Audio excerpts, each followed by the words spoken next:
Mesdames et messieurs, Bonjour. Comment est-ce ça qu'on va? s'entend? Est-ce qu'on nous entend? Est-ce qu'on nous entend? Est-ce Ouais. que Ouais, on nous les gens entend. sont là et nous entendent bien? Ouais, ils sont là les gens. Dites-moi oui si vous entendez bien. Hello, hello. Bonjour à toutes et à tous. Oui, yes, magnifique. Salut Alex. Bon, alors, Bien. t'as bien dormi? Ouais, impeccable. Comme un bébé. Comme un bébé traumate. Ouais, exactement. Ah la vache! Je me suis réveillé, j'avais une petite douleur en bas du dos. Ah oui. Ça fait un peu mal. Ouais. Bonsoir à toutes et à tous, installez-vous tranquillou bilou. Comme nous vous l'avions dit hier en sortie de défaite face à la Lettonie, car oui la France a perdu face à la Lettonie 88-86, nous faisons un petit apéro débrief. Et puis en discutant avec Alex au fil des heures, au réveil, tiens, est-ce qu'on se retrouverait pas en direct? Bah si quand même. Pour discuter, Pour discutailler, pour quoi. débriefer. Exactement. Ouais. On a attendu que les choses soient un petit peu plus... Toujours. un peu plus fraîches, pas à chaud, à tiède. On est à tiède là? Ouais, on est encore un peu chaud. On va pas se mentir. Mais on n'est plus à chaud, quoi. On n'est plus à giga chaud. Donc Ouais. forcément, vous avez vu les actus depuis hier. Tout a été relié sur les réseaux sociaux de Trash Talk et sur le site. Plein d'articles qui ont été écrits notamment pour revenir sur les déclarations des joueurs. C'est quoi cette défaite, cette désillusion? On a eu absolument tout et n'importe quoi qui a pu être dit. Beaucoup de réactions à chaud. Vous êtes nombreux justement à vouloir interagir avec nous parce que on cherche des explications. On essaye de comprendre ce qui s'est passé. On essaye de comprendre la suite aussi, d'anticiper la suite. Ah bah ouais, je te confirme. Énormément de choses à devoir discuter, donc on s'installe tranquillou. C'est très simple dans cette émission, on va grailler, on va manger, Ouais. et pas que nous. On va évidemment discuter de plein de choses. Retour sur le match d'hier, on va aussi aborder certains angles, Alex, parce que on parle stratégie, mais il y a aussi du mental, on va revenir sur tous ces Ouais. éléments-là. Ouais, des déclarations aussi. Et exactement, des déclarations aussi de chaque joueur, on aura l'occasion de revenir là-dessus, et puis poser les grandes questions. Qu'en est-il par exemple par rapport à certains joueurs qui ont été mentionnés ou pas mentionnés, ou sous-mentionnés? Ou sous-entendu. Ou Tout à fait. sous-entendu. Ouais. Des grandes questions aussi qui concernent Vincent Collet, on reviendra sur tout ça et donc on vous attend, vous nombreux, vous êtes déjà des milliards à être avec nous, c'est formidable. Bonsoir mes princes, bonsoir aux princes et aux princesses qui sont avec nous. Alex, on va tout de suite rentrer dans le vif du sujet, Mhm. quitte à ce que ça passe une bonne fois pour toutes. Est-ce qu'on peut revenir sur ce match d'hier et est-ce qu'il y a des choses qui sont venues en tête de ton côté et que tu as pu noter, qui expliquent un petit peu cette défaite et que tu as pu noter? Alors, oui, enfin, qui explique la défaite. Déjà, de toute façon, c'est sûr, certains, on l'a tous vu en direct, il y a eu une faillite mentale Oui, on peut le dire, du groupe. bien sûr. Le groupe, pour moi, c'est pas que les joueurs, c'est aussi Vincent Collet et son staff. Ouais. Il y a eu une faillite mentale globale. À quoi elle est due? On va pouvoir en parler, là, puis faire des hypothèses, essayer de comprendre Bien et sûr. tout. Mais ce qui est sûr, c'est que on était, comment dire, dans les cordes après cette grosse fessée reçue par le Canada, face au Canada. 2 jours plus tard, on se pointe face à la Lettonie. Mhm. Dur, compliqué mentalement, on se met à la place des joueurs, tu remontes sur le terrain comme ça, 48 heures après avoir pris une aussi grosse fessée, c'est dur. Et pendant 3 quarts temps, Ça va? la France, elle joue pas ultra bien, hein, c'est pas ce que je suis en train de dire, au contraire, mais elle est devant, et face à cette équipe de Lettonie qui était, je le maintiens, mais largement à notre portée, Bien sûr. elle est devant, la France est devant de 12 points à l'entame, ou un truc comme ça, 11 points On 12 a quasi 15 points d'avance en fait hein, dans le Money Time. Hein. Ouais, un peu avant. Mhm. Et puis il y a pas mal de faits de jeu, de faits de match qui arrivent dans tous les matchs qui vont pas dans notre sens, aucun.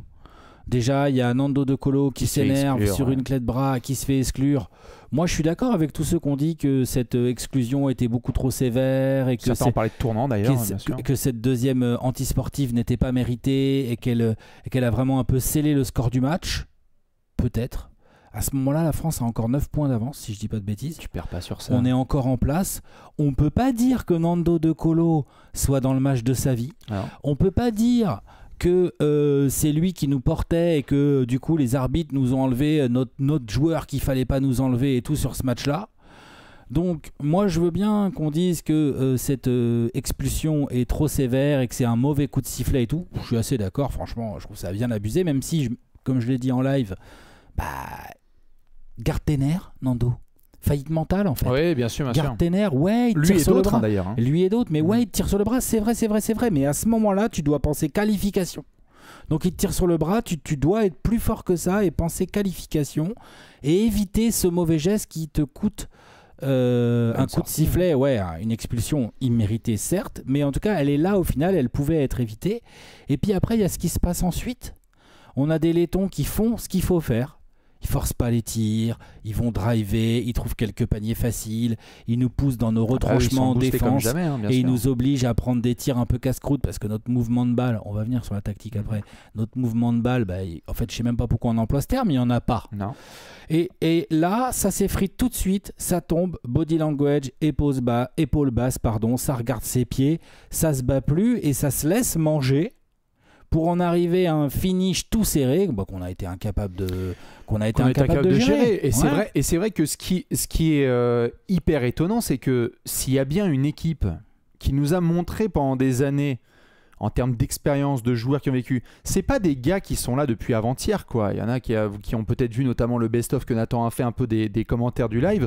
Nous, là, on est choqués notamment, c'est que si c'est des gars qui jouent pour la première fois ensemble, d'accord, quelqu'un qui découvre la compétition, il y a eu beaucoup de gens, par exemple, qui ont parlé de Sylvain Francisco, qui est envoyé dans la fournaise totale. Pas facile. Pas facile pour lui du tout, mais là, quand tu as des joueurs comme Rudy, comme Nico, comme Evan, comme Nando, justement, c'est hyper choquant de voir justement ce type de scénario filer et glisser entre leurs doigts, parce que oui, la France est capable de choke, ça c'est un truc qu'on a déjà vécu, il n'y a pas de problème, mais là en effet c'est le premier aspect élémental qui est flagrant et qui a été plus que validé dans les actes et les déclarations qu'on a vues après match. Tu as le sentiment qu'il y avait un espèce de défritement et de chaos global, collectif. Ouais, et puis j'ai vu beaucoup là de gens dire oui, mais on l'avait senti au dernier Euro, on passe sur des miracles et tout. C'est vrai. Donc qu'on n'avait pas le fond de jeu, le mouvement de balle et tout, c'est vrai. On peut pas dire qu'on est très bien joué pour aller jusqu'en finale du dernier Euro. En revanche, dans des fins de match toutes poucraves où fallait s'arracher pour gagner, on l'a fait au mental. Et là, avec quand même un noyau de joueurs assez similaire, pas mal de joueurs qui étaient là et tout, on n'a pas été capable de le faire. Donc là, il y a eu faillite mentale, bien au-delà de la faillite tactique, et on va revenir sur la faillite tactique, le peu de mouvement de balle, le poste de meneur et tout. Et on reviendra d'ailleurs, j'en profite pour le dire, pour revenir aussi sur Vincent Collet. Vous êtes nombreux à poser des questions sur Vincent, on va y venir, vous en faites pas. Mais même dans la faillite mentale, on peut arriver doucement sur le coaching staff, dans le sens où on peut se poser des questions sur la préparation globale de cette équipe. Ça a été pointé du doigt par les joueurs. Logique. Et moi, je trouve que c'est plus à pointer finalement que le reste, puisque cette équipe, avec ce noyau, a déjà montré de belles ressources mentales.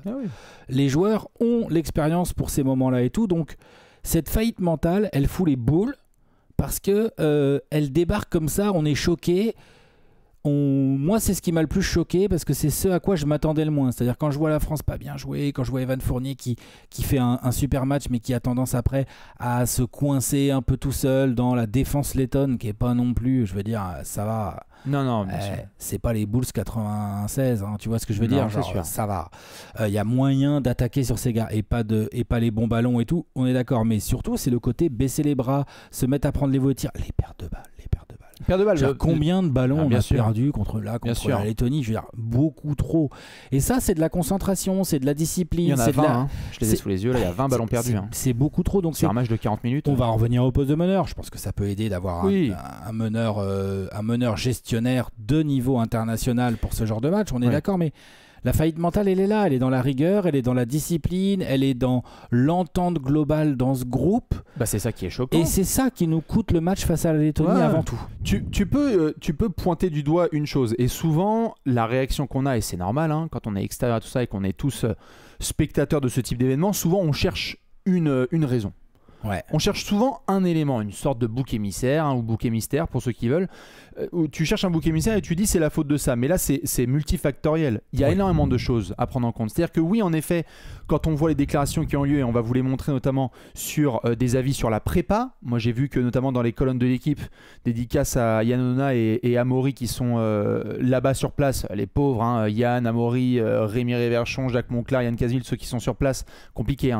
Quand tu vois qu'ils ont récupéré notamment certains propos, où il y a des joueurs, je dis pas de conneries, je crois que je les transfère au gars de la rédac, il y en a qui parlent d'une farce, la prépa. Une farce, le terme est employé.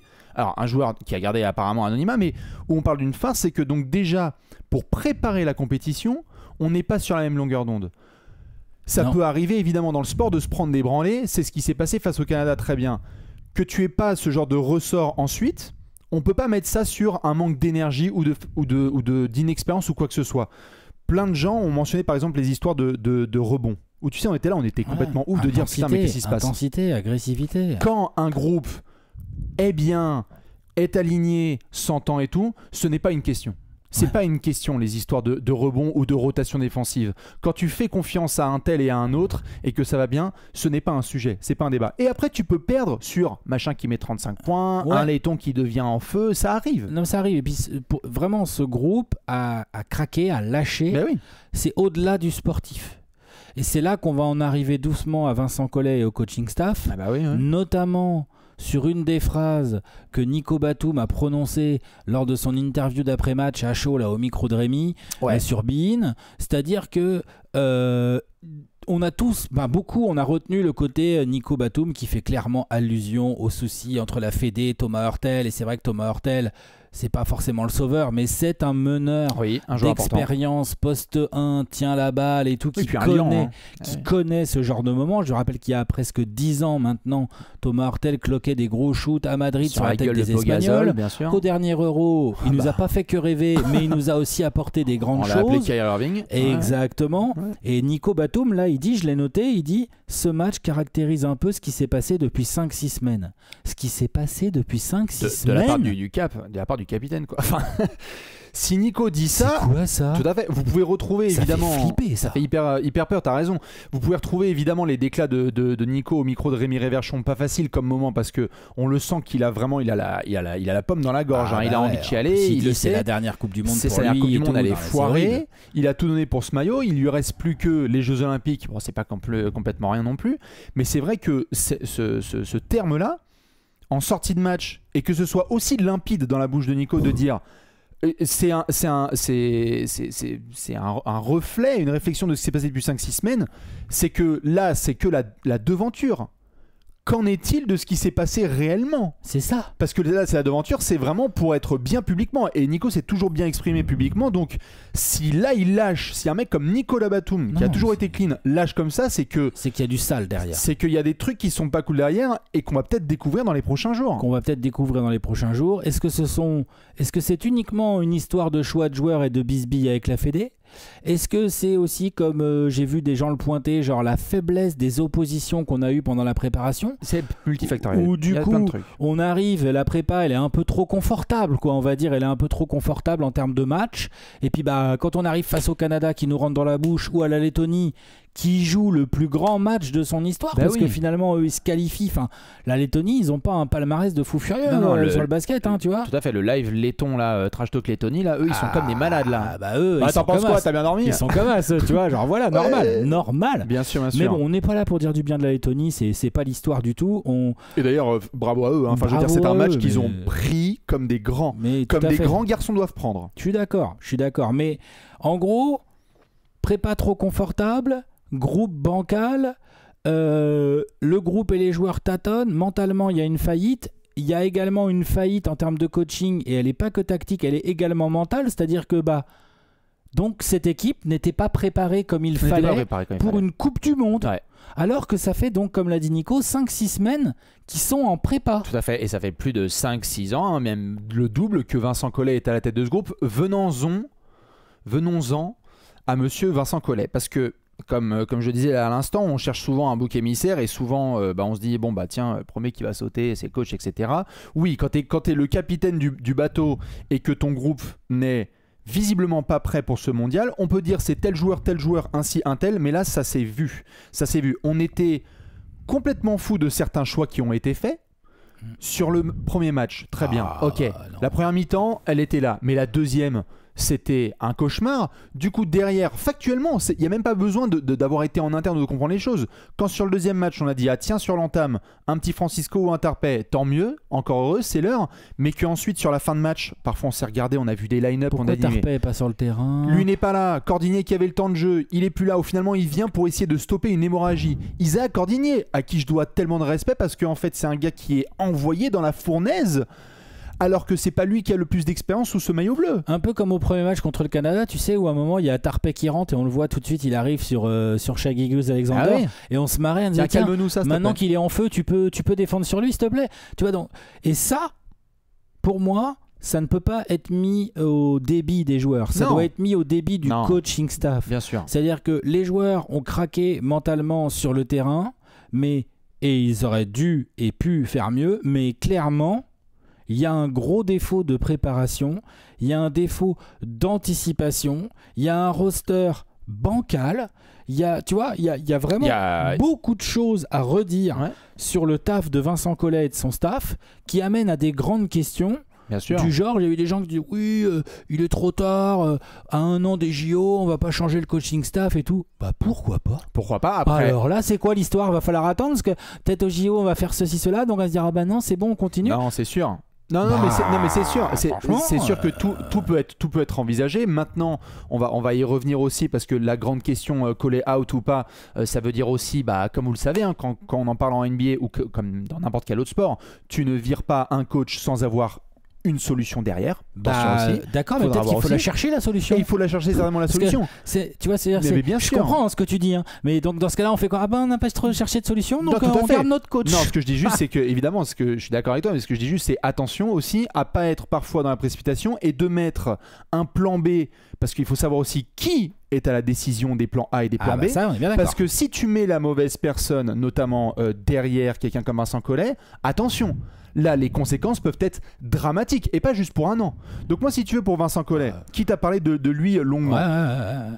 on a eu différents débats sur lui. On peut penser ce qu'on veut stratégiquement, notamment je vois qu'il y a toujours ce débat sur les réseaux sociaux, pour ne pas dire Twitter, feu Twitter maintenant X, de Les stars du X. les stars du X. Nous sommes bienvenus sur le Twitch des stars du X.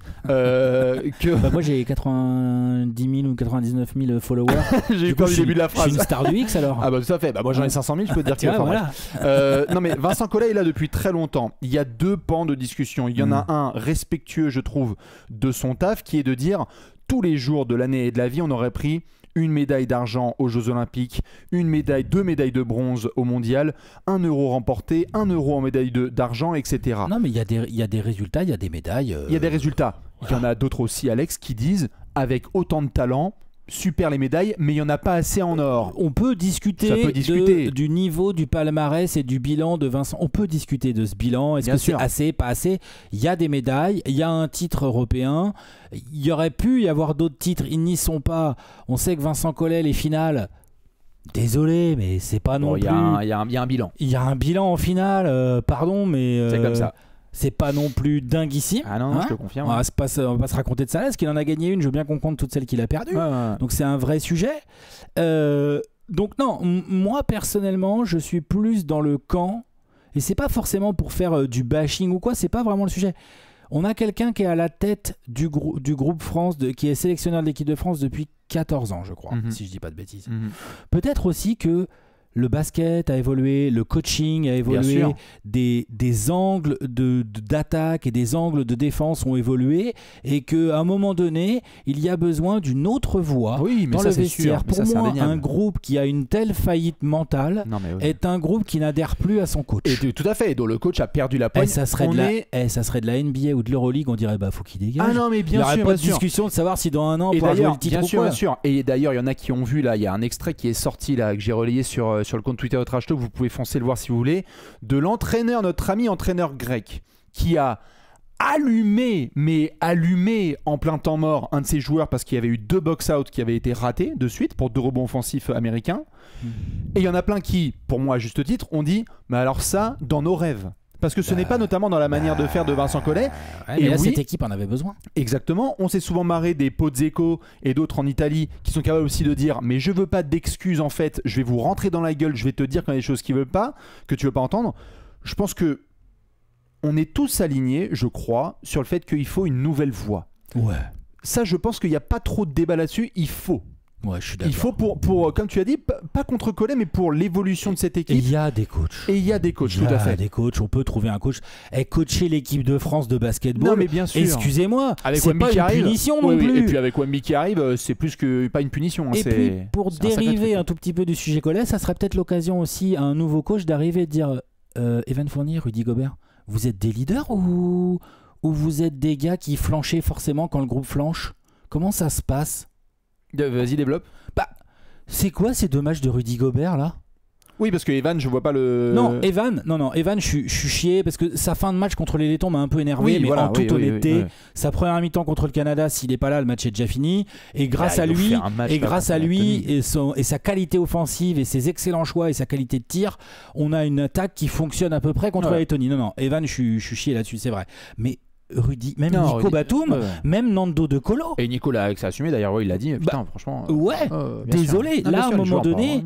On peut gueuler sur le coaching staff. On peut se dire qu'un autre coach avec une voix différente, une vision différente, des choix plus radicaux. Un coach qui dit bah Rudy, excuse-moi, si on n'arrête pas de se faire bouffer des rebonds offensifs, bah tu vas être sur le banc. Et c'est un autre gars qui va venir. Bien sûr, j'en ai rien à foutre de faire titulaire en NBA. Bien sûr. Tu vas être sur le banc. Mais tout à fait. Mais je vais te dire, ce qui est marrant, c'est que cette discussion, c'était dans un autre contexte, mais on était en plein live, on parlait de désillusion et de mood un peu bizarre, et je te reparlais de ce qui s'était passé en 2016, qui avait été un désastre absolu au jeu de Rio. De Rio, l'enfer. Dernière de Tony Parker, et pété la gueule par l'Australie en opening, si je dis pas de bêtises, et ensuite on sort, mais sur une de ces nombreuses branlées de l'Espagne, où ils nous font mais la totale absolue.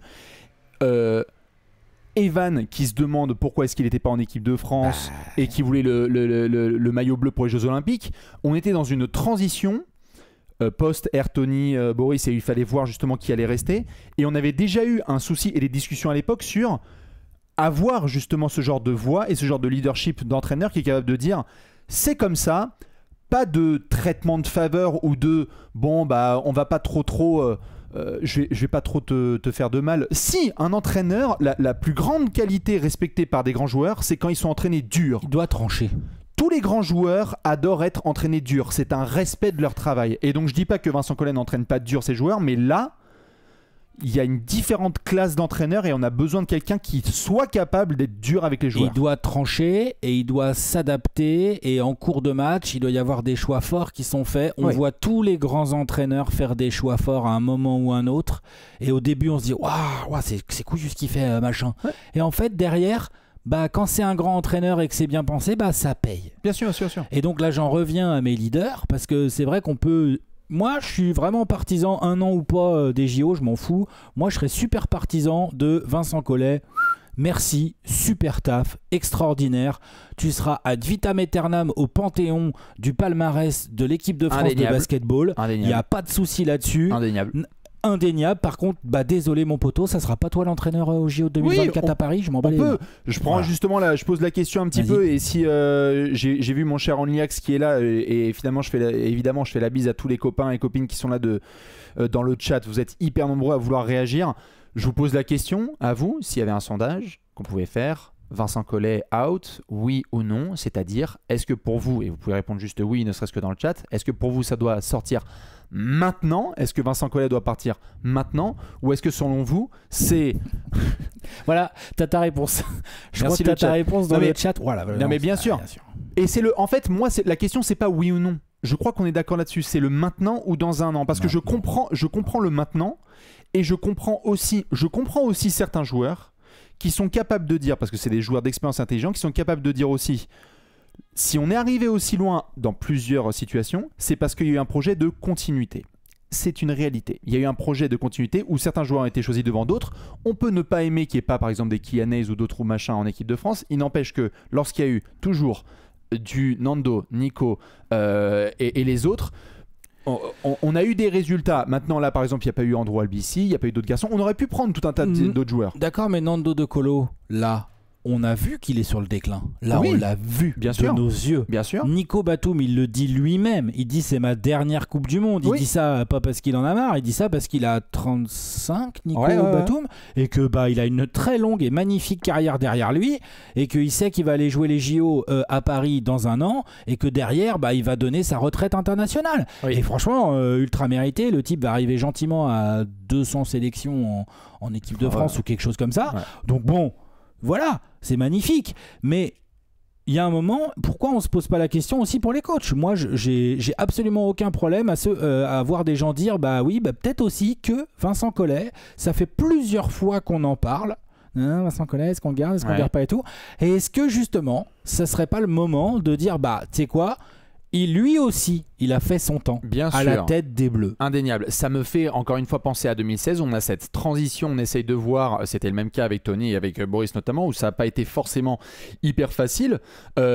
Maintenant, remplacé. Par qui, par quoi? Parce que là, on n'a pas tous les noms évidemment en tête. On sait qu'il y a des assistants qui peuvent aussi step up. Il y a des garçons qui sont là depuis très longtemps aussi, aux côtés de Vincent Collet. Est-ce que c'est tout un nouveau staff ou est-ce que ce sont des noms qu'on a pu voir? Est-ce que, comme on a pu aussi l'observer dans certaines sélections, c'est pas forcément un entraîneur français? C'est déjà arrivé dans d'autres sélections que tu es un entraîneur en fait qui ne soit pas forcément un gars du pays, mais qui sache très bien comment leur parler. Et en fait, du coup, ça fonctionne. Scariolo est pas espagnol. Hein. À ce que je sache. C'est un peu plus à droite, non? Voilà. C'est ça? Donc quand même. Et italien, non? Donc ouais. Ah. Donc voilà. Pardon. Mais bien sûr. Il y a un moment où il y a des réflexions à avoir là-dessus, et ce que j'espère vraiment, c'est qu'il va y avoir ces réflexions et qu'elles vont déboucher sur un changement. Si elles débouchent sur un changement, ce que j'espère dans la suite, c'est que les leaders sont déjà et vont continuer, les leaders, les joueurs, sont déjà et vont continuer à se remettre en question. Oui. Parce que, oui, Evan, sur 2 matchs comme ça, on peut lui reprocher des trucs, c'est pas parfait, mais franchement, sans lui, ça aurait été bien pire de loin. Oui. Mais moi, là, les 2 matchs de Nando De Colo et de Rudy Gobert, à mon sens, c'est inacceptable. Non. Voilà. Inacceptable. Ah, bien sûr. Mon téléphone sonne. C'est Rudy. Ouais. Tu retires tout de suite. Non, mais c'est sûr. Sur le dossier Vincent Collet, je pense que voilà, on a pas mal fait le tour. Encore une fois, si vous avez des avis, que ce soit là en live en commentaire ou aussi ceux qui sont en replay sur YouTube, si vous avez des noms à observer, attention, je rappelle, parce qu'on le fait toute l'année en NBA, qu'il faut savoir qui sont les personnes qui décident. Donc attention aussi aux personnes qui vont devoir prendre ces décisions. Nico, il a parlé de la Fédé dans son à fait. interview. Donc Nico, il dit les joueurs, les coachs, la Fédé et tout. Tout le monde doit se remettre en question. Les mains mortes, Même Manu, tout en haut à l'Elysée, il doit se remettre en question. Il a dit tout le monde, il n'y a pas de problème. Donc il faut voir aussi, il faut faire attention à ça. Basculons, si ça te va, sur un autre angle. Vous l'avez peut-être vu, notamment, on l'a relayé sur les réseaux sociaux. Je vous le montre ici notamment et sur le site aussi. Il y a eu des déclarations de joueurs et je voulais revenir un petit peu dessus. Donc je vous les lis un petit peu. Elles sont disponibles sur le compte Insta notamment et le site de Trash Talk. Il y a Nico, vous pouvez retrouver toute son interview avec Rémi Réverchon, mais ensuite il a parlé. Il a dit bien sûr, j'ai commis des défaites douloureuses, mais c'est pas la même chose quand tu perds en demi ou en quart. Là, on n'a même pas passé le premier tour. J'ai honte. Je n'ai jamais eu honte avec ce maillot sur le dos auparavant, mais là j'ai honte et j'ai peur de rentrer car on a laissé tomber beaucoup de gens. On doit faire en sorte que tout le monde s'investisse et tire dans le même sens. La manière dont on réagira montrera combien on est une bonne équipe. C'est pas forcément cette partie-là qui est on doit faire en sorte que tout le monde s'investisse et tire dans le même sens. Tout à fait. La phrase. Ça veut dire beaucoup de choses. Et pourtant, comme tu l'as dit, c'est pas forcément l'élément le plus marquant de la déclat de Nico. C'est plus celle d'après-match. Tu parlais notamment de cette histoire, en plus du 5 à 6 semaines, du sujet on ne peut pas se passer de certains joueurs. Oui. On peut peut-être l'aborder, c'est pour qu'il y a des raisons aussi politiques, il a dit Nico. Et on a bien compris qu'il qu'il faisait allusion au cas Thomas Hurtel. On va pas appeler un chat un chat. Il parle qu'on soit tout de suite clair. Clair. Je ne crois pas une seule seconde que dans les déclats de Nico ou dans les déclats d'autres joueurs, il était question de parler d'un phénomène de 19-20 ans qui va être à San Antonio. Moi, j'ai vu des gens qui ont interprété, qui ont dit il parle de Hurtel et de Wemby. Non, il parle de Hurtel. Non. On parle de Thomas Hurtel. Ouais. Laissons Wemby en dehors de tout ça. Au poste 1 en plus. Exactement. Laissons Wemby en dehors de tout ça. On pourra parler de Wembanyama plus tard. Moi hier, j'étais notamment sur France Info et on m'a posé la question. Il faut se mettre à genoux pour. Tu sais qu'on m'a posé la question. Est-ce qu'il faut se mettre à genoux pour que Wembanyama vienne? J'ai fait attendez, mais faudrait déjà que des joueurs qui aient 28-32 ans fassent déjà le travail, tu vois, pour commencer. Tout à fait. Et puis il y a quelque chose que je viens de voir dans le chat qui m'a traversé l'esprit. Oui. Peut-être que Nico fait allusion aussi au bazar avec Embiid. Oui, bien sûr. Ah bah c'est pas le self. C'est pas le self l'équipe de France. Parce que la Fédé, eux, ils ont fait ouais, il est naturel. Et puis finalement, il n'y a rien. Et puis il y a quoi? Tout ça, tu vois, ça. Je dis pas que ça va expliquer comme ça du jour au lendemain le côté qu'il avait l'air pas motivé, Rudy Gobert. Rudy Gobert, normalement, c'est un mec qui est motivé. C'est un mec qui on peut lui critiquer plein de choses. Quand il essaye de faire un spin move en tête de raquette, moi aussi, ça m'énerve. Ouais. Par contre, c'est un mec qui se donne, un mec motivé et tout. Là, on l'a pas trouvé. Et on l'a pas trouvé. On l'a pas trouvé et on peut encore une fois jouer, trouver... ça, hein. Tout à fait, bien sûr. Et on peut trouver les deux angles. C'est-à-dire que tu as l'angle, bah alors Rudy, c'est quoi ce merdier? Et tu as aussi l'angle que je peux entendre de Rudy, ou par exemple, dernière possession là, quand il y a le step back à 3 points de Sylvain Francisco, je te le donne en 100 et en 1000 qui est sous l'arceau. Ouais. Non mais faut aussi comprendre des joueurs comme ça. Moi je vais pas être là à défendre Rudy coûte que coûte, c'est juste que il y a deux versions encore une fois. Il y a la version où Rudy n'a pas été à la hauteur de la compétition, plain and simple, et en même temps, bah, il s'est retrouvé dans 2 matchs où en fait il a pris la sauce et il y a des joueurs comme ça, bah, soit ils répondent fort, soit ils répondent pas fort, et la Rudy n'a pas répondu fort. Non, il a pas répondu fort et ça il peut s'en prendre qu'à lui-même. Ouais. Il pourra pas mettre ça sur un coaching staff, une décision ou quoi, et c'est là où je voulais dire, voilà, Rudy, Nico, Nando, on va enlever Evan parce que sur ces 2 matchs là, voilà, mais ils n'ont pas répondu en tant que leader. Non. Nico, il le sait, il le dit, j'ai honte. Et je vois très bien ce à quoi il fait allusion. Ouais. Mais je pense que Nando De Colo et Rudy Gobert, il a parlé de se regarder dans la glace. Bah oui, allons-y. Regardez-vous dans la glace et regardez bien le faible niveau mental et tactique de ce que vous avez produit. Tout à fait. Je n'ai pas vu d'ailleurs, à moins que je dise des conneries, hein, vous me dites au moment où on tourne, il est 18h30, je n'ai pas vu de déclat notamment de Nando De Colo. Hein. La compétition est encore en cours, on va en reparler évidemment, parce que tout n'est pas terminé. C'est pas son genre en plus. C'est pas son genre. Il est moins expansif que des Evan ou des Nico. Tout à fait, mais il faudra aussi à un moment prendre sa responsabilité et peut-être répondre à 2-3 micros et on verra ce que ça donnera avec les copains français qui gèrent la couverture sur place. Sur les autres déclats, j'en reviens à ce qui se disait, donc je montre pour les gens qui n'ont pas forcément tout vu. On a Vincent Collet qui a dit notamment le match est allé vers l'équipe qui en avait le plus envie au global. Eux, ils étaient possédés, même en difficulté, ils n'ont jamais renoncé. On a été plutôt solide pendant environ 3/4 temps, mais malgré tout, ils nous posaient quand même des problèmes. Nos 12 points d'avance, on les devait déjà à une adresse qui était d'une bonne facture. Claire, on était à 75% à 3 points. Et globalement, on faisait des choses intéressantes, mais on sentait bien qu'ils allaient se battre jusqu'au dernier souffle, et ils ont été récompensés. Sur le dernier quart-temps, c'est à nouveau les mêmes péchés mignons qui nous condamnent, les balles perdues, les rebonds offensifs, au pire des moments, comme depuis le début de la prépa. Mais tu vois, cette décla me fait bader. Mais moi aussi, elle me fait bader. Moi, elle me fait bader. Hein. C'est vraiment une décla. Le type fait un constat factuel de ce qui se passe. Tape du poing sur la table. Tape du poing sur la table. Dis que c'était de la merde. C'était de la grosse merde. Dis-le. Faut être ce genre d'entraîneur. Moi, ça me gave. Moi, ça. Ben oui, bien sûr. C'est le déclat qui me gave. Ça. Bah, le lundi, c'est le premier jour de la semaine. Le dimanche, c'est le dernier. Voilà. Puis comme on était samedi, bah, la semaine n'était pas finie. Ouais, bah d'accord. Ok, bah super. Ils ont eu plus de points que nous, donc ils ont gagné le match. Ouais. Non Stop à ce genre de déclat. Donc évidemment on suivra tout ça. Déclat, c'est entre la langue de bois et le nian là, ça non. Tout à fait. Là. Rudy Gobert de son côté, il faut qu'on se regarde tous dans la glace. Il y a des choses dont je parlerai plus tard. Il y a des choses dont je parlerai plus tard. Ouais. Bien sûr qu'il y a de la colère, on n'est pas là où on doit être, mais j'espère qu'on va apprendre. L'équipe de France ne passe pas le premier tour de la Coupe du Monde, ce n'était pas nos attentes. Encore une fois, il faut apprendre, on n'a pas le choix et revenir plus fort l'année prochaine. Il faut qu'il y ait une grosse remise en question pour l'année prochaine. J'adore pas non plus, mais déjà un peu plus que Collet. Oui. Déjà, un peu plus que Collet, dans le sens où au moins il se cache pas trop et il dit que ça le fait pas et qu'il faut se regarder dans la glace. Et en gros, il essaye pas de dire oui, les laitons ceci, les laitons cela, puis on avait. Non, il dit ça l'a pas fait, faut se regarder dans la glace. Maintenant, moi ce qui m'inquiète un peu plus, c'est que vu ce qu'a montré Rudy là sur ces 2 matchs, il va regarder quoi dans la glace pour proposer quoi par la suite, quoi. Tu vois, genre. Est-ce que je dois rappeler ce qui s'est passé en avril-mai dernier, Alex, c'est moi où il y a eu, je crois que c'était Arthur ou Nico de la rédaction qui avait ramené ça. Est-ce que vous vous souvenez notamment d'une déclat de Vincent Collet sur le fait que Rudy hésitait à venir au mondial? Oui, c'est vrai qu'il hésitait à venir. On sait pas ce qui s'est passé. On sait pas ce qui s'est passé, mais quand on a vu ça... on sait qu'il s'est passé des trucs, on le voit maintenant. D'ailleurs, de toute façon, ça fait penser tellement au JO de 2016. Mais bien sûr. Quand on a vu ça, quand j'ai vu cette déclat, moi j'étais en mode genre... Les joueurs, le groupe vit bien. Joueurs pas à l'aise, groupe qui vit pas bien. Du coup, dans l'adversité, il y en a pas un pour rattraper l'autre. Tu te retrouves face à une faillite mentale. Et comme en plus, en termes de talent, t'as des Nando De Colo ou des Nico Batum qui n'y sont pas. Comment veux-tu faire forcément.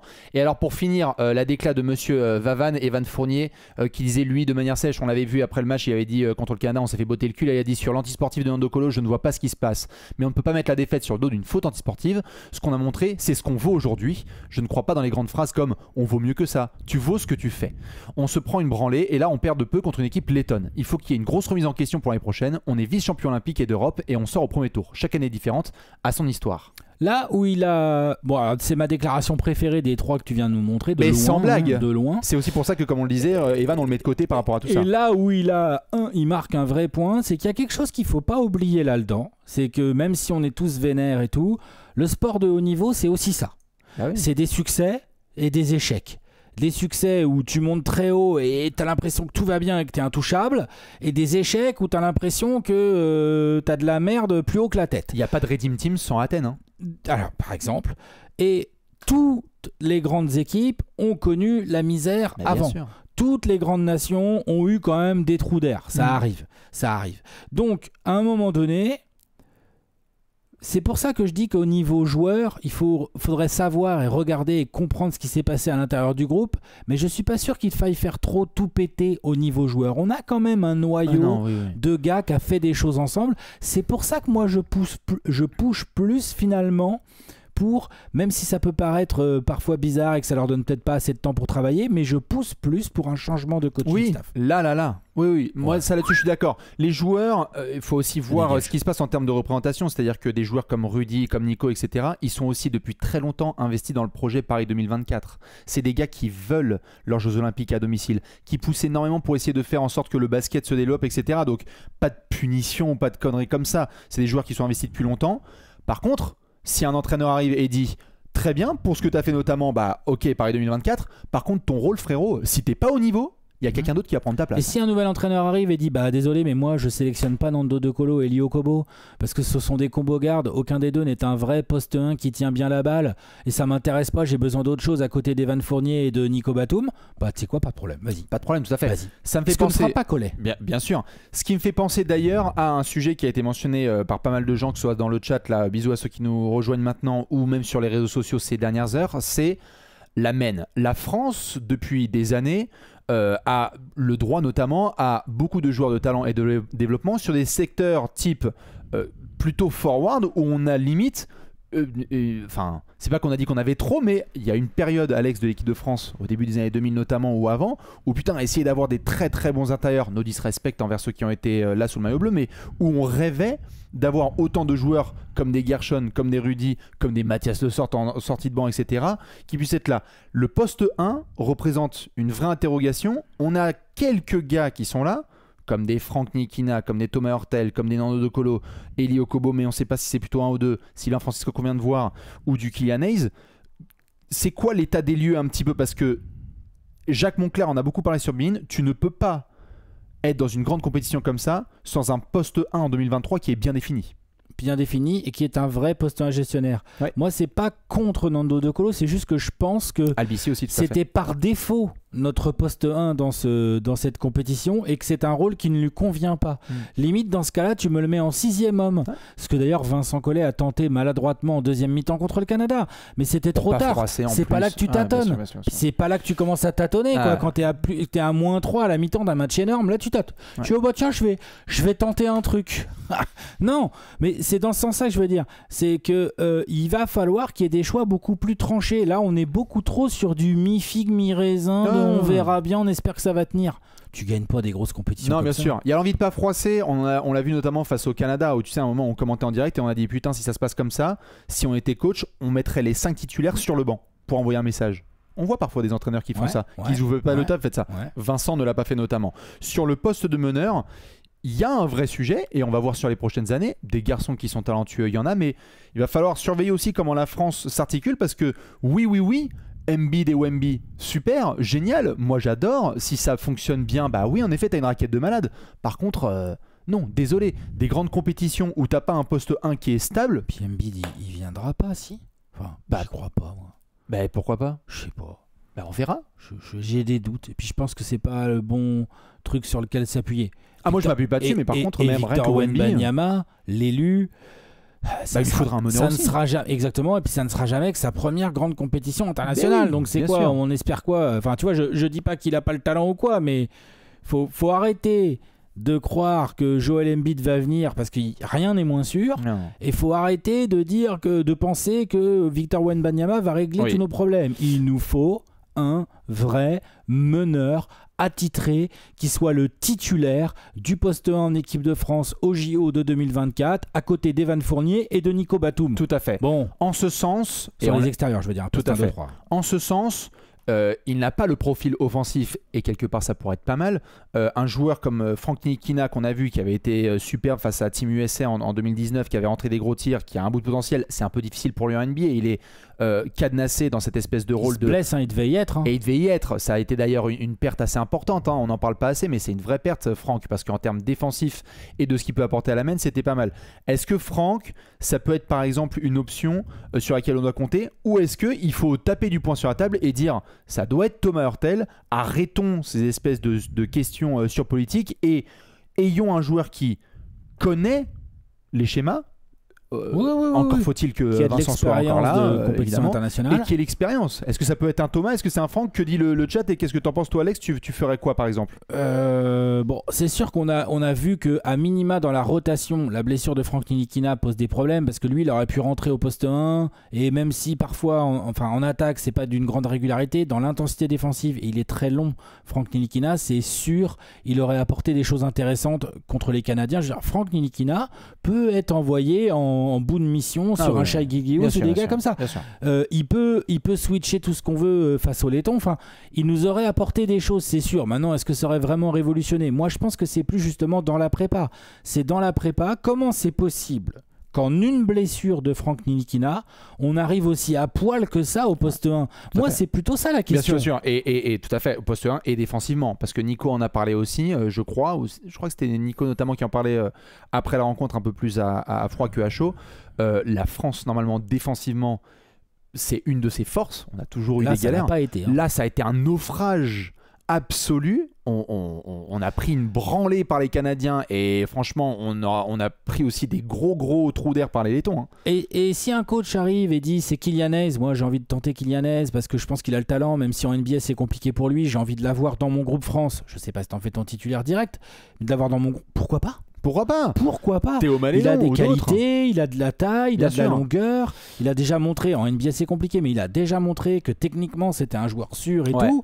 Moi Kylian Hayes, j'aime beaucoup et je veux bien le voir vraiment en équipe de France, lui donner vraiment sa chance. Surtout, je suis d'accord, surtout sur un projet où tu vas évidemment axer beaucoup sur Wemby et où un joueur comme Wemby, certes, tu as besoin d'un partenaire, que ce soit pour pick and roll, pick and pop, qui soit très très bon, mais tu n'as pas besoin d'un meneur force. Enfin, le profil de Frank Ntilikina, j'aime bien avec un Wemby, parce qu'en fait, comme on l'a vu avec certaines grandes équipes, et avec Evan aussi, c'est bien d'avoir. Tout à fait, ça marche bien avec Evan. Moi, j'aime bien le profil de Frank parce que quelque part, si tu as un gars à nourrir et que tu dois avoir quelqu'un qui presse tout terrain, connaît les systèmes, installe tout le monde, apporte ce calme-là, bah, j'aime bien ce genre de profil. Non, c'est vrai, tout à fait. Non, mais voilà, donc. On les a.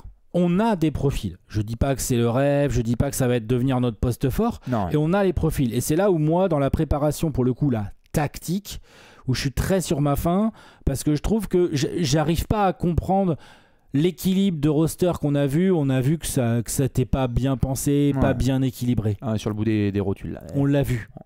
Et ça, c'est un vrai sujet parce que ça peut arriver que tu le vois genre au bout de 4 ou 5 matchs où il y a des joueurs fatigués, des joueurs avec des petites blessures et tout, mais là, dès les premiers matchs, là. Non. Il n'y a eu que 2 matchs et on l'a tout de suite vu. Et on risque de le voir encore, puisque la France a encore 3 matchs à jouer. J'allais y venir. Punition, ça. Mesdames et messieurs, demain, France-Liban à 11h45. Donc là, attention, on va voir. Ça va être très drôle. Puisque la France va désormais, et je ne pensais jamais prononcer cette phrase, jouer des matchs de classement pour les places 17 à 32.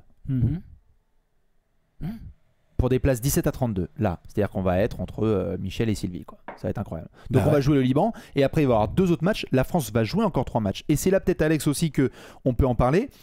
Il y a des langues qui commencent à se délier.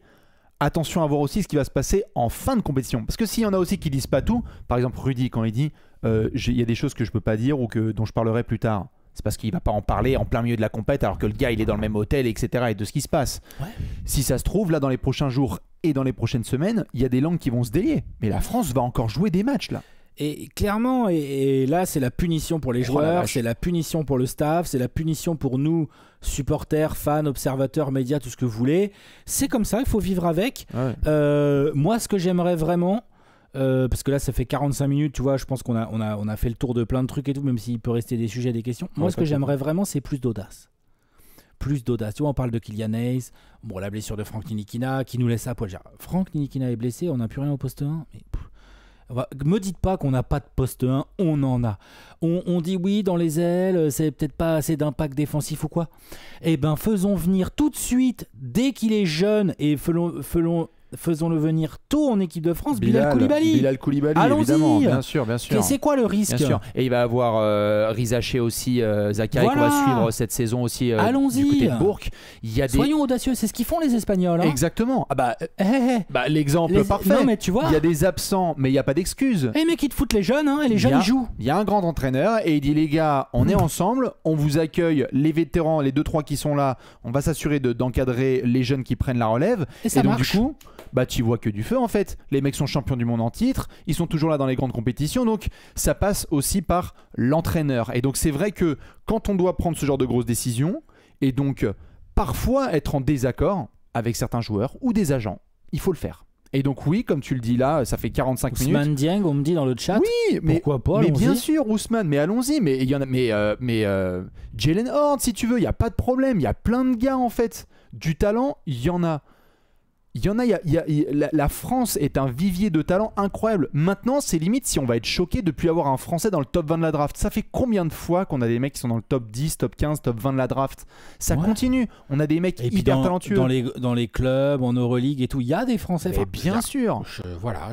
On a tout ce qu'il faut. Le côté joueur, peut-être on n'a pas les plus grands talents du monde, mais on a du talent. Bien sûr. On en a. Bien sûr. Maintenant, si je résume bien, là, ce qu'il faudrait, c'est donc, si on se met d'accord un peu sur ce qu'on va discuter, tu dois finir la compétition en évitant au maximum Knisna. Bon bah là, ça va pas être facile. Hein. Puis en plus, honnêtement, on va pas se raconter de salade. Cette compétition, elle est finie. Il y a des matchs à jouer encore, mais cette compétition, elle est finie. Ouais. Voilà. Quitte à toucher le fond de la piscine, moi je suis chaud. Hein. Allez-y le Liban, là, si le Liban va gagner. On va voir qui Vincent Collet va mettre sur le terrain là, pour jouer le Liban demain. Mais cette compète, elle est finie pour nous. Ouais. Envoie d'autres gars d'ailleurs. Hein. Allons-y. Moi ça me dérangerait pas. Hein. Fais péter le money time de Francisco avec Tarpey, avec d'autres garçons. Allons-y. Il n'y a pas de souci. Mais donc là, il faut finir la compète en évitant au maximum un désastre. Parce que attention, dans un an, il y a les JO.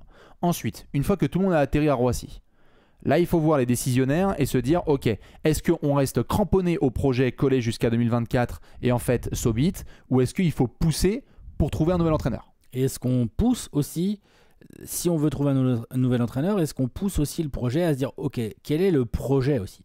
Est-ce que l'équipe de France, est-ce que il n'y a pas, il y a pas un renouveau avec tous les noms de jeunes joueurs qu'on a cités, tu vas pas tous les faire venir. Mais tu pioches dedans en fonction des besoins et des fits potentiels que tu veux faire dans ton équipe. Et en fonction de ça, tu construis une équipe de France plus audacieuse, moins expérimentée, mais moins dans sa routine gnangnan aussi, et qui va peut-être avoir plus envie. Parce que là, quand même, pour une fois, je trouve le maillot bleu, il n'a pas été bien mouillé. Là. Ah non. Tu vois, là, les maillots, ils sont secs déjà. Là. Ça, c'est pas bon. Moi, j'ai rangé ça, le c'est mien. pas Hein. bon. Moi, j'ai rangé le mien. Hein. Ça, c'est pas bon. C'est triste. Alors que normalement... Exactement. Et tu vois, on a besoin, en fait. On a besoin de ça. On a besoin... Il y a des jeunes joueurs aussi, ça peut les aider dans leur carrière. Ça peut les aider à prendre confiance. Ça peut aussi aider des leaders à transmettre. Parce que là, s'il y a des problèmes dans le groupe, ça veut dire quoi? Ça veut dire que Nico Batum, il traîne des pieds alors quand il arrive au match où il va à l'entraînement, ou Rudy, ou Eva, j'en sais pas en fait. On sait pas assez vu que Rudy l'a dit, j'en parlerai plus tard. Mais tout ça sent pas bon. Donc là, il y a besoin de renouveau. Et parfois, le renouveau aussi, c'est tout simplement de l'humain. C'est-à-dire que voilà, c'est une banalité ce que je veux dire. Le meilleur groupe n'est pas forcément le groupe avec soi-disant les meilleures individualités côte à côte. Exactement. Et c'est en ça aussi que certains ont dit que l'absence d'un Hurtel, par exemple, ça pouvait faire extrêmement mal parce que parfois, tu as des pièces qui sont des liants comme ça et qui assurent qu'un groupe vit bien. Maintenant, ce qui est sûr et certain, c'est qu'on va suivre cette compétition jusqu'au bout. On va vous tenir au courant s'il y a des matchs intéressants qu'on peut éventuellement commenter parce que avec Alex, on reste là évidemment et toute l'équipe de Trash Talk, toute l'équipe de rédaction évidemment sera là pour suivre cette compétition. Il y a encore beaucoup de gros matchs. Hein. Attention, on va voir ce qui va se passer avec le Canada. Est-ce qu'ils peuvent nous faire chuter nos amis? Il y a Lucas qui, je crois, Lucas il a bien démarré, je crois. Attends, moi honnêtement, à part les matchs de l'équipe de France, j'ai vu plein de bons matchs. Non mais c'est vrai, j'ai eu les Slovènes, les Allemands, les Australiens, les Canadiens, non, mais c'est une super compétition. Ça va. Faut juste bouffer son somme. Mais bien sûr. Les Espagnols jouent bien. Enfin, il y a du beau basket. En tant que fan de basket, moi je me régale bien. Hein. Bien sûr. C'est juste qu'au niveau bleu, ça fait un peu mal. Et je sais que vous avez été nombreux à nous envoyer des messages sur un sujet en particulier. Oui, il est évident, moi hier, je l'avais un peu aussi au niveau de la gorge parce que on allait normalement commenter l'équipe de France sur France TV si la France arrivait en quart. En quart, mais là, je veux dire, tu vois, on n'y a même pas cru. Là. On Je a ne même cache pas eu pas le que temps la d'y discussion ce matin était assez drôle. croire. Ah la vache, on n'a même pas eu le temps d'y croire. Alors en fait, pour les quarts de finale, bah ouais, non, C'est en fait, comme ça. ça va être un peu compliqué. C'est Mais comme ça. nous, ce qui est sûr, c'est qu'on va continuer à soutenir cette équipe de France. Dans les hauts, dans les bas. On en a connu des bas. On a connu 2016, on a commenté des drames. On a connu des grands moments où on a eu des voisins qui pétaient des câbles, où on a hurlé Nico Batum, Nico Batum. On va continuer. Et si tout se passe bien, un jour, on commentera vraiment l'équipe de Mais France bien sur sûr, France ça va TV. finir par Et on sera tomber. là à hurler. Et on sera On là verra pour qui des... est sur le terrain. Et on verra qui ira sur le terrain, on verra qui sera le coach et on essaiera d'avoir une putain de belle médaille. Mais quoi qu'il en soit, il faudra que cette équipe de France se remette en question. Ils sont tous alignés sur ce même truc. Ouais. Et mouille ce putain de maillot. Nous sommes d'accord. Alex, un dernier mot si tu veux en conclusion. Est-ce qu'on Peut-être tu fait avais... 3 minutes de questions Oui, on peut tout à fait. Ouais. Si vous avez des questions, alors va falloir que, à mon avis, que tu prennes ta souris. Que je sorte mes yeux bioniques. À mon avis, ouais, tu peux le faire dès qu'ils vont balancer des questions dans tous les sens. Tu vas pouvoir remonter la souris. Tu vas voir, ça va aller très vite. Là, tu vas voir. Voilà, ça y est, là, ça commence à bien pointer. Beaubois en équipe de France, on pose la question. Est-ce que Beaubois en équipe de France? Moi non plus, je ne pense pas. Est-ce que Suta saute? Bah non, c'est lui le président. Non, je pense pas. Puis là, il va pas être visé directement. Là, malheureusement, entre guillemets, il va pas être visé Y a-t-il directement. un joueur que l'on veut intégrer à l'effectif? Bon, bah là, il y en a deux. Hein. Bilal et Wemby, là, c'est parti. Là. Ouais. Bilal et Wemby, c'est Wemby, maintenant. bah, c'est sûr. Voilà, et Bilal. Et moi, Bilal Koulibaly, je suis assez chaud pour le tenter tout de suite. On verra. Au pire, quoi? Ouais. Au pire, ça le fait pas. Voilà. Bah voilà. Et là, il peut y avoir des hashtags le groupe vit bien. Il y a des gars là, les Wemby et les Bilal, qui jouent ensemble depuis longtemps. Ouais. Où il y a déjà de la C'est des cohésion. poteaux. C'est des poteaux, donc là, tu peux déjà avoir une cohésion d'équipe. Donc demain, équitation? Point d'interrogation? Oui, Probable. tout à fait. Demain, Probable. équitation. Ouais, probable. Fait chier. Vous verriez qui en coach? C'est tout le problème de ça, c'est qu'effectivement sur le marché, ce que j'ai à se dire sur le marché de l'agenda, des coachs français, bah comme ça j'ai pas de nom qui arrive. Moi je trouve que Moi, je suis chaud. Hein. il pourrait y avoir des réflexions sur qui tu peux mettre en coach comme ça. Est-ce que tu vas chercher un mec étranger qui va amener quelque chose de différent? Idéalement, il faudrait un mec étranger qui est passé un peu par la France. ou J'en quoi. reviens à l'audace. Hein. Ça veut dire Ouais. que les décisionnaires vont avoir de l'audace. On n'en a pas trop. Non. L'audace au self, il y en a plus. Mais non, mais pourtant, c'est ça qu'il nous faudrait. Eh ouais. Faut passer un coup de fil à Jacques Monclar, peut-être. Vas-y, Jaco, on va en discuter. Mais Et il connaît la maison. Ouais, tout à fait. Mais je crois qu'il en a parlé sur Twitter si vous voulez aller checker. Ah ouais Est-ce J'ai pas vu. que Embiid au JO dans un an vous y croyez? Croire, pas croire. Ce qui est sûr, c'est que Embiid cet été, il se mariait et puis il avait je sais pas quoi. Et il y a l'envie de faire les Jeux Olympiques apparemment. Mais on va suivre le dossier. Moi, j'ai posé la question à Boris Dio. Lorsqu'il y a eu la conférence de presse, c'est quoi là, fin juin, là, début juillet, là, quand j'étais avec lui, avec Collet. Et ils sont sur le dossier, mais pour le moment, l'envie, elle est toujours là. Il y a de la paperasse administrative et l'envie est d'être dans le projet. Maintenant, le projet, aujourd'hui, là, c'est Ground Zero. Hein. Donc, faudra voir c'est quoi le projet. Hein. Naturaliser un meneur, t'en penses quoi, toi? Mais j'ai pas de problème. Regarde ce qu'on. Enfin, je veux dire. Excusez-moi. Je demande, hein. Oui, bien sûr, bien sûr. Il est quoi, Terry Tarpey? Il est ricain? Oui. Il est ricain naturalisé français Ouais. ou il est français tout court? Je crois qu'il est franco-américain, je crois. Ouais. Mais je crois pas qu'il soit naturalisé. Je crois qu'il est Ok, franco-américain. il est franco-américain? Ouais. Bon, je l'ai pas totalement. Moi, ça me pose pas de problème. On en a déjà eu en équipe de France. On a déjà eu. Il fait quoi, LeBron, là, l'été prochain? Parce que LeBron à la main. Moi, je trouve que Kevin Durant, ça sonne très français. J'ai jamais vu un joueur aussi fort avec un nom aussi français. Hein. Kevin Durant, c'est hyper français. Hein. Ça fait chanteur des années 80. Tu vois? Ou Paul George aussi. C'est très très français, Paul George. Et puis une petite dernière, tiens, pour finir. Qui est le grand favori de cette compétition finalement? On me propose là Espagne, Serbie, USA ou Canada? Espagne, Serbie, USA ou Canada? Au moment où on parle, l'USA et les Canada sont un rang au-dessus. Les Espagnols, ils sont là. Hein. Moi, je vais mettre ma pièce sur le Canada. Franchement, ils sont capables. Ah ouais? Ah ouais. Mais attention, les Ricains, là, on se marre. Mais tu veux un esprit d'équipe? Regardez ce qui se passe quand Tyrese Haliburton et Paolo Banchero rentrent sur le terrain. Il n'y a pas d'ego. Hein. Non. Il n'y a pas d'ego. Hein. Steve Kerr, il fait toi, tu vas sur le banc, toi, tu fermes ta gueule. Brandon Ingram, il a dit oui, c'est vrai que c'est difficile et tout. Steve Kerr, il a fait bah ouais, mais on gagne les matchs. Là, tu vas pas jouer. Voilà, merci. Voilà. Merci. Tu vois, genre, ouais, les Américains, les Espagnols, je les ai trouvés pareils, on parle pas d'eux, hein, comme d'hab, hein. Ça maîtrise de ouf. Hein. Ah, d'ailleurs, excellente surprise, Alex. Enfin, pardon, excellente nouvelle de ce mondial. C'est le truc du mec, le gif comme ça. Hein. Tu peux pas perdre contre les Espagnols si tu perds au premier tour. Ouais. Ah, peinard. Au moins, les Espagnols nous fumeront pas cette fois.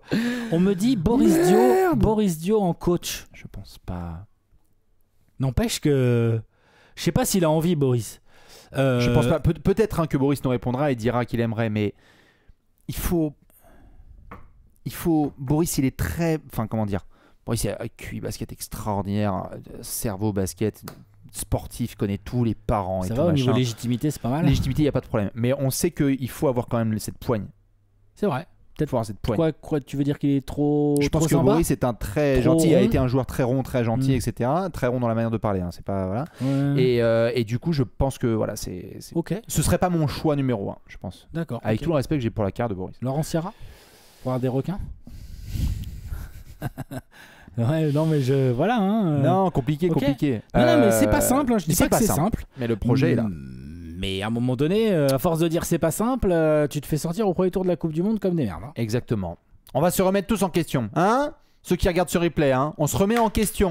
Du coup, ce qui est sûr et certain, c'est qu'on vous remercie, vous, d'avoir été là et d'avoir interagi et sortir un petit peu nos émotions 24 heures après ce désastre. Je rappelle que demain, pour vos pupilles très très curieuses, France-Liban à 11h45. Magnifique, à 11h45, immanquable. Tout à fait, hein, un match de qualif pour les places 17 à 32. J'ai envie de rage quit totalement ce live. On vous souhaite une excellente soirée. Merci à Léonce comme d'hab à la prod. Des bisous à vous toutes et tous. On se tient au courant. Il y aura peut-être un match commenté ou pas sur la fin de la compétition. Mais nous, on va continuer à bûcher parce que très vite, on débarquera avec les 30 premiers en 30 jours. Ciao. Des bisous, à la prochaine. Ciao, ciao. Et ciao. Ciao.